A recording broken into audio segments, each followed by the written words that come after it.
इस वीडियो में हम बात करेंगे कि फिलिंग मटेरियल्स कितने टाइप्स के होते हैं, फिलिंग्स क्यों करवानी चाहिए और इनकी प्रॉपर्टीज़ यानी कि इनमें क्या क्या खसूसियात होती हैं या होनी चाहिए। तो सबसे पहली चीज़ को समझते हैं कि फिलिंग मटेरियल्स आखिर उनके फंक्शंस क्या हैं। तो तीन बेसिक फंक्शन होते हैं किसी भी फिलिंग मटेरियल के। नंबर एक, दांत का जो स्ट्रक्चर ख़राब हो चुका, टूट चुका, उसको रिपेयर करना, उसको रीस्टोर करना। यानी कि सामने का दांत है, चाहे वो टूट चुका है या पीछे की दाढ़ है या दांत है, अगर वो कैविटी की वजह से टूट चुका है, सड़ चुका है, उस स्ट्रक्चर को दोबारा से रीस्टोर करना, ये एक कैविटी का, एक फिलिंग मटेरियल का पहला जो है वो मकसद होता है। दूसरे मकसद की बात करें तो काफ़ी बार कैविटी की वजह से या किसी भी वजह से दांत में सेंसिटिविटी फील होना शुरू हो जाती है। तो फिलिंग मटेरियल का काम उस सेंसेशन को प्रिवेंट करना भी होता है या उस पेन को दूर करना। तीसरा काम एक फिलिंग मटेरियल का होता है एस्थेटिक को बेहतर करना। यानी कि काफ़ी बार सामने के दांत, एंटीरियर के जो हमारे सामने के दांत होते हैं, इनके दांत कुछ चौड़े, कुछ लंबे, कुछ छोटे और टेढ़े मेढ़े होते हैं, टूटे हुए होते हैं, ये दांतों में गैप होता है।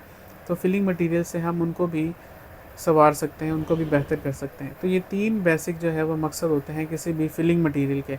अब आते हैं बात कुछ प्रॉपर्टीज़ की कि आइडियली एक फिलिंग मटेरियल्स में क्या क्या प्रॉपर्टीज़ होनी चाहिए। सबसे पहले अगर हम प्रॉपर्टीज़ की बात करें तो नंबर 1 पे जो चीज़ आती है वो होती है बायोकम्पैटिबिलिटी। जैसा कि आपको पता है कि दांत के अंदर पल्प होती है, नस होती है, तो ऐसी फिलिंग मटेरियल जो टॉक्सिक हो या जो एलर्जिक रिएक्शन करवाए वो फिलिंग मटेरियल नहीं करवानी होती।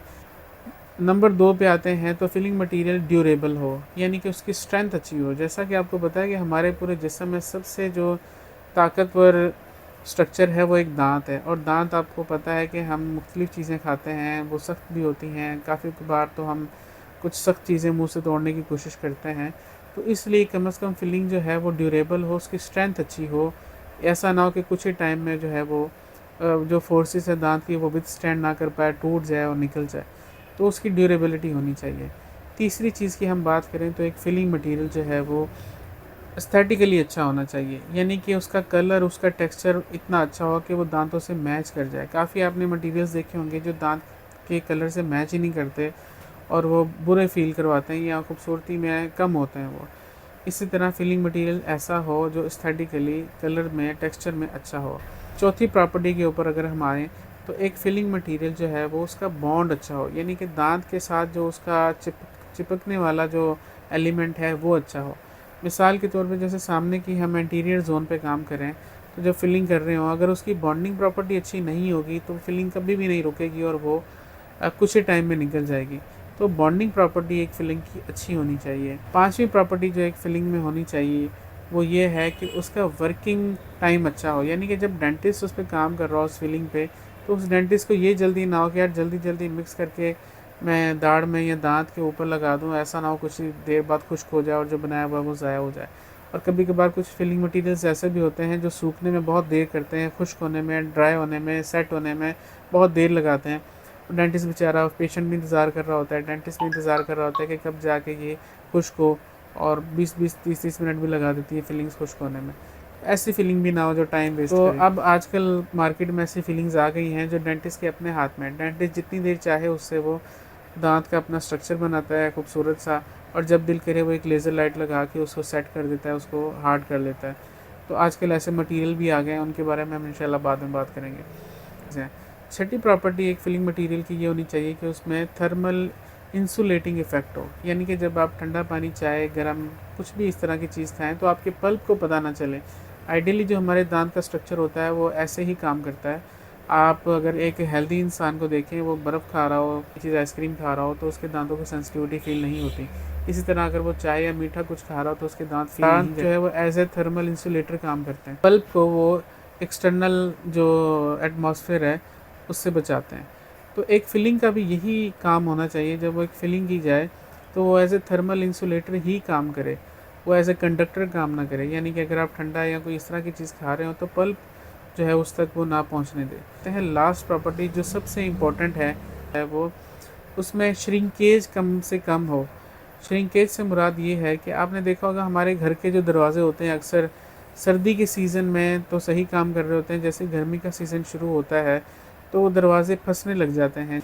इसी तरह आपने नोटिस किया होगा जो हमारे ब्रिज होते हैं, फ्लाईओवर होते हैं, पुल होते हैं, उनके दरमियान गैप रखा जाता है, इसी वजह से कि हर मैटर के अंदर श्रिंकेज और एक्सपेंशन का एक अमल होता है। इसी तरह अगर आप रेलवे लाइंस को देखें, रेलवे ट्रैक्स को देखें, उनके दरमियान भी पटरियों में एक गैप रखा जाता है, क्योंकि उनके अंदर भी श्रिंकेज और एक्सपेंशन का एक एलिमेंट होता है। इसी तरह फिलिंग मटेरियल्स भी ऐसे ही काम करते हैं। मुंह में जब ज़ाहिर है एक एक्सट्रीम ठंडी चीज़ या एक्सट्रीमली हॉट चीज़ जब इंसान ले रहा होता है, तो उसकी वजह से एक मटेरियल के अंदर भी एक्सपेंशन और श्रिंकेज का अमल होता है। तो अगर तो वो फिलिंग श्रिंक होगी तो उससे एक नुकसान ये होता है कि उसमें गैप्स बन जाते हैं, मिनिमम गैप्स होते हैं बिल्कुल माइक्रो लेवल पे, जो हमें तो नज़र नहीं आते लेकिन उसके इफ़ेक्ट बड़े होते हैं।